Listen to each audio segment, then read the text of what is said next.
Well, greetings all. This is Patricia and I'm traveling for history. I'm in Glover, Vermont today, and this is a museum. I know it doesn't look like it, does it? But I understand it's a really cool place. A friend of mine likes to come here and visit.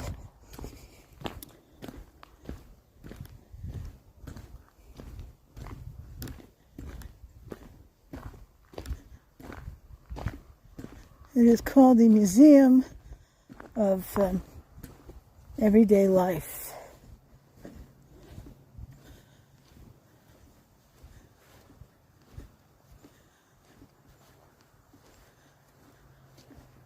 It isn't a barn.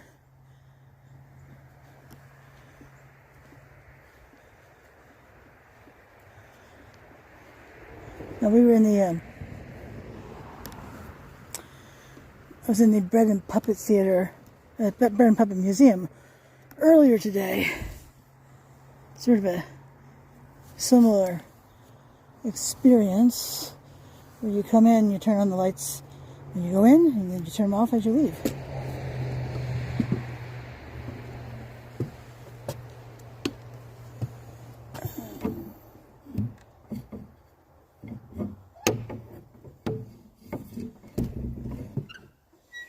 There we go.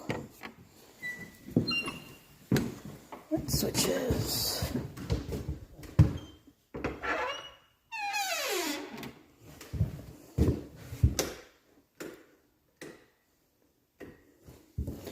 All right. Well.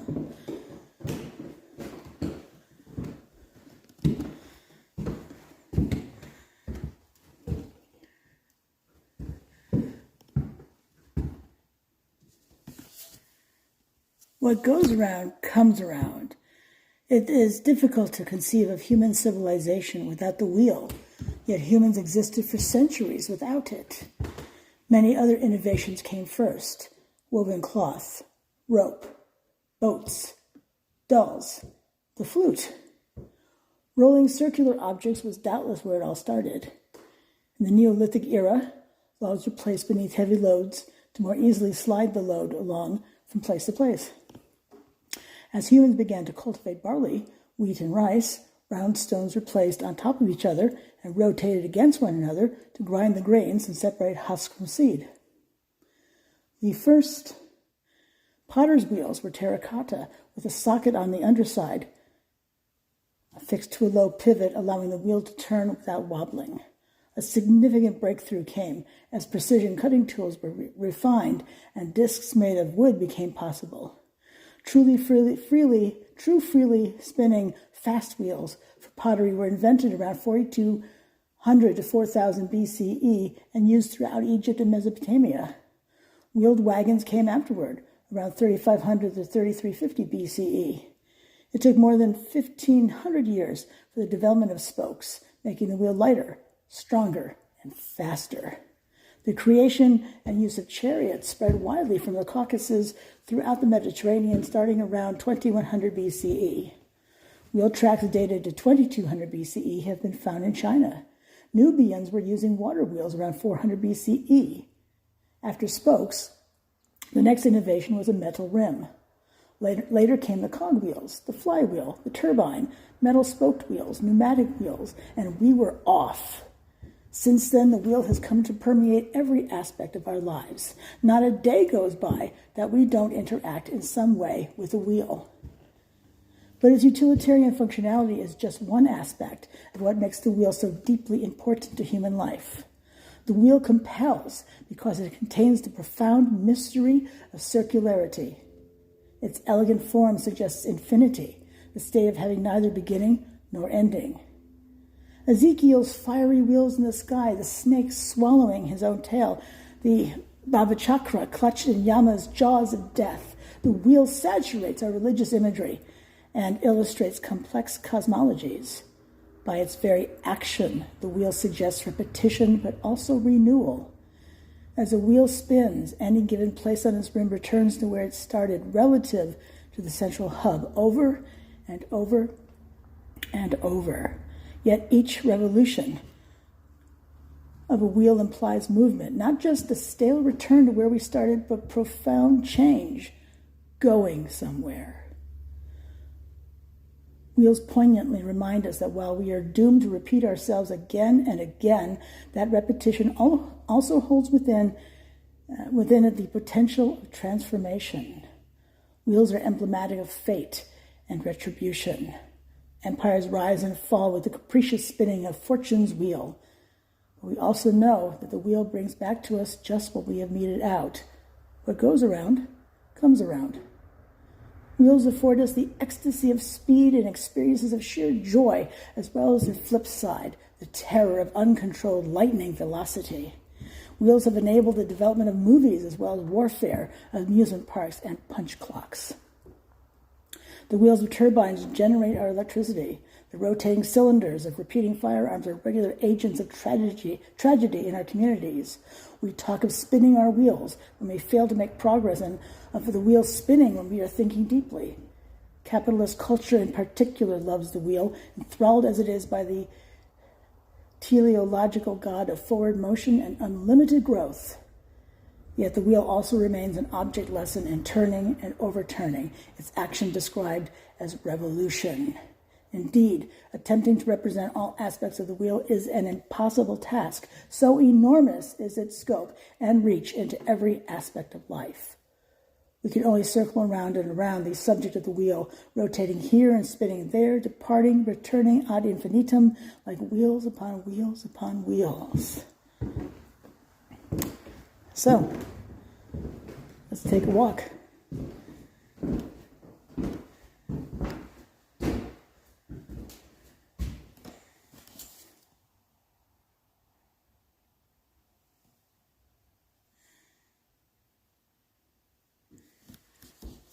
Look at this. This is a tricycle built for two. I ride a tricycle, but I certainly don't have one for someone else to join me on it.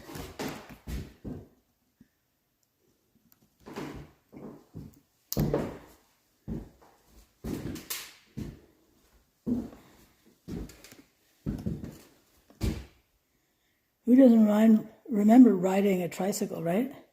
And this is one of those metal kinds.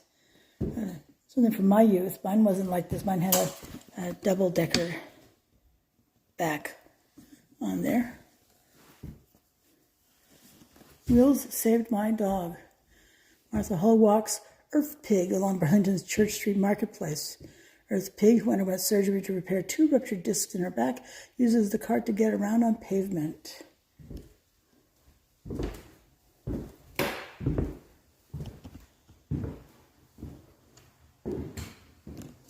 Looks like part of an exercise bike. Of course, we have a doll carriage right here. Wheeled children's toys.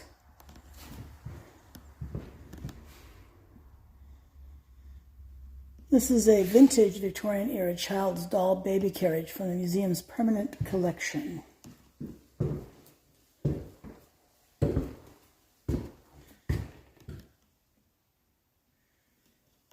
Water wheels. Merry-go-round. Remember those things? So dang dangerous. Yet we survived. This is a potter's wheel.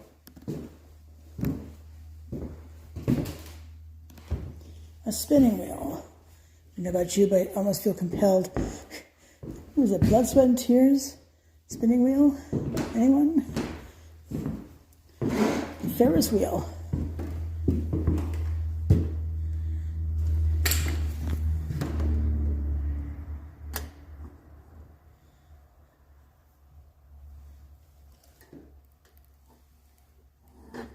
It does say, gently turn the Ferris wheel clockwise to watch it revolve, but I don't, it doesn't seem to want to turn. So anyway, I'm not going to try to force that.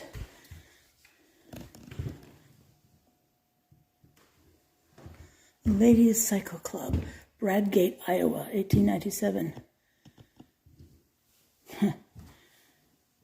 They're dead. Their children are dead. Their grandchildren are dead. Let me see. Great-grandchildren? Dead? I bet you their great-great-grandchildren may still be around. I know, I'm morbid. Oh, roller skates. My mother always talked about her roller skate key. And there's that obnoxious song from the 60s.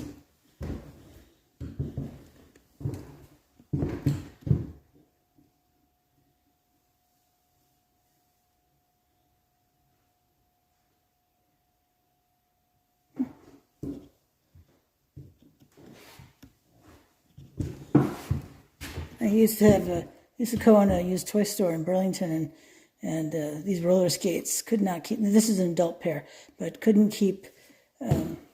Just couldn't keep them in stock.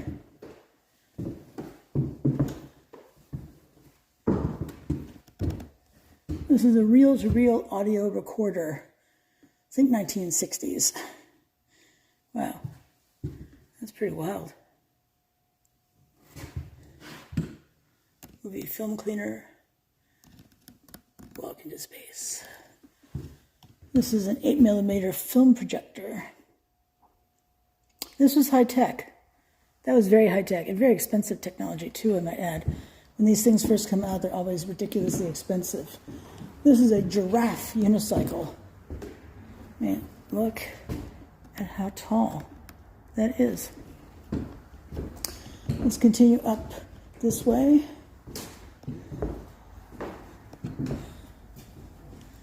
A coffee grinder. Enterprise coffee grinder. This is a plow wheel right here.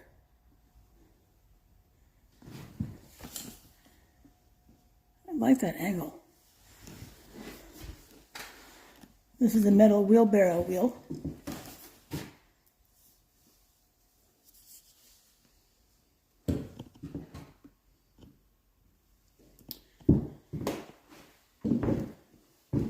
A wooden pulley.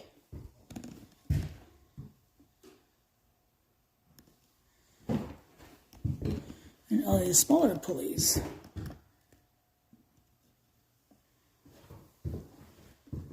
Feel free to read those on your own time, because I would be here all night if I were reading everything in sight. This is a homemade musical wooden wheels. These one-of-a-kind wheels were created by a group of erstwhile puppeteers who festooned them with keys and scrap metal to create a jangling percussive sound.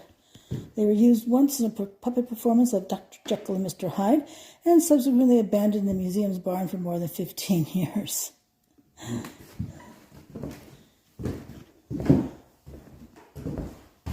Well, there are the keys over on this side, and pretty wild. It never ceases to amaze me, the creativity of people. Oh, furniture wheels. These itty-bitty, these wooden wheels don't roll all that well. And frankly, these wooden as well. I think these are wooden well, yeah, they just don't roll that well. Furniture legs on casters. This assortment of furniture legs suggests the delicate and precise mobility of correctly chosen caster can afford a piece of fine furniture. These appendages were summarily removed from their furniture bodies of origin for reasons unknown. They're on loan from Circus Amok of Brooklyn, New York. Thank you, Circus Amok of Brooklyn, New York. It's better to have casters than not, but really, they don't roll very well. These are buffer wheels for angle grinders. Hubcap.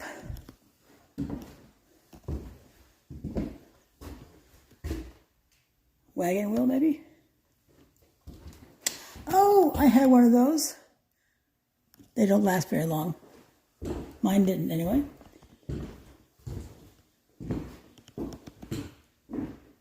A folding metal grocery cart. Thin metal. Clearly, I'm not a fan. Here we go, a wheelbarrow.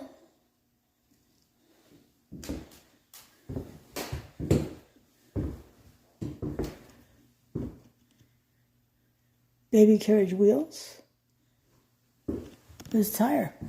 Frequently seen by the side of the road in Vermont, accompanied by the sign Free, OBO. The museum's extensive used tire archive. OBO is or best offer. Perhaps they're hoping that someone will say, hey, I'll buy these from you. Cheap plastic hubcap.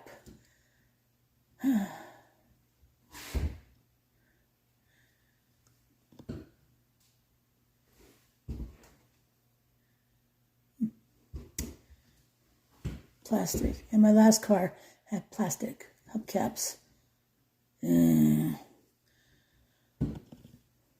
It does mention here that vintage car lovers have been known to obsess over classic hubcaps of particular designs. A set of 4 1959 Cadillac Eldorado hubcaps fetches a cool $6,500.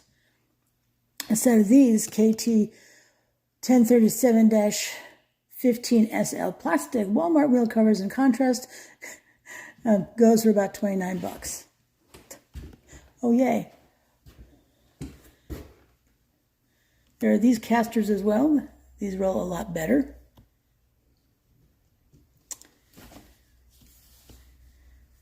Once you're on carpet, though, all bets are off. The hamster wheel. Did you have a hamster? I did.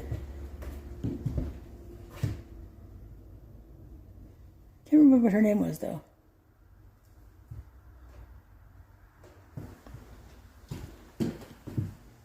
It's a block and tackle.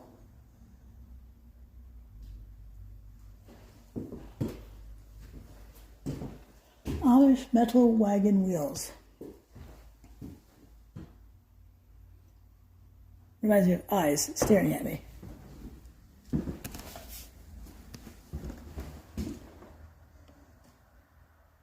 I apologize for the glare, but that's not on me.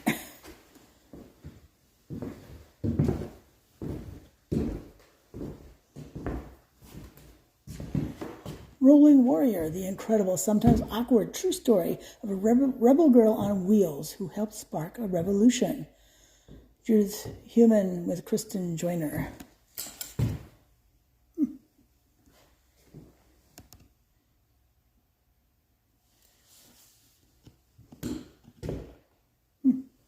Interesting. So this is a 1927 patent for folding wheelchair. This is a contemporary whirlwind Rough Rider wheelchair. Oh, a roulette wheel. Clockworks. Well, in the 12th century, the mathematics and craftsmanship necessary for the creation of the first wheeled clock were developed. And feel free to read the rest. Wow. Isn't that beautiful?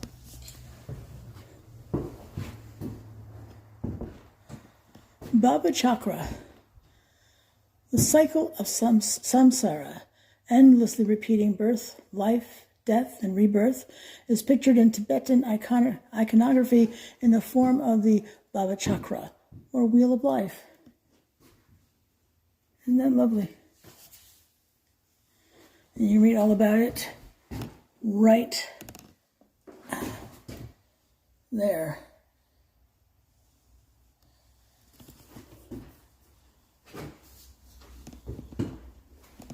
This is a shrine for woodchucks, foxes, frogs, mice, ants, and all other non-human victims of the highway system.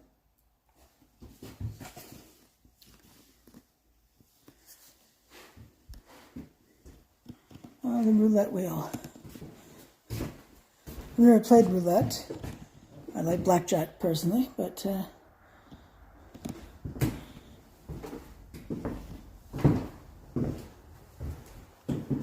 all these poker chips. Yeah, roulette is a casino game in which the odds are heavily stacked in favor of the house and against the player. I think no duh comes to mind for most games, if not all games, at a casino.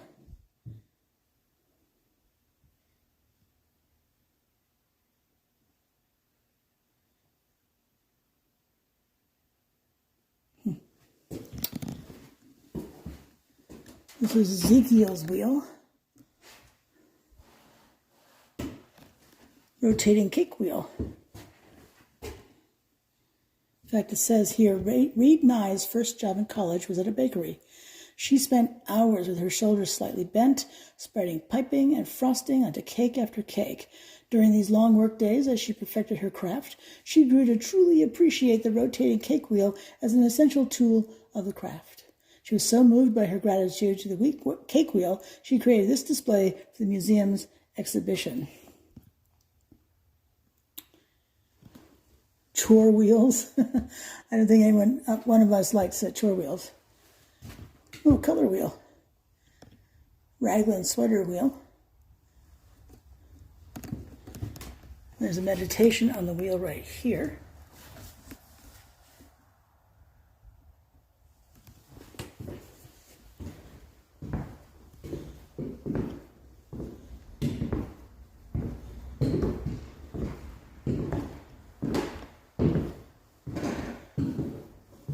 We have the spinning wheel right here. You can read about it at your leisure.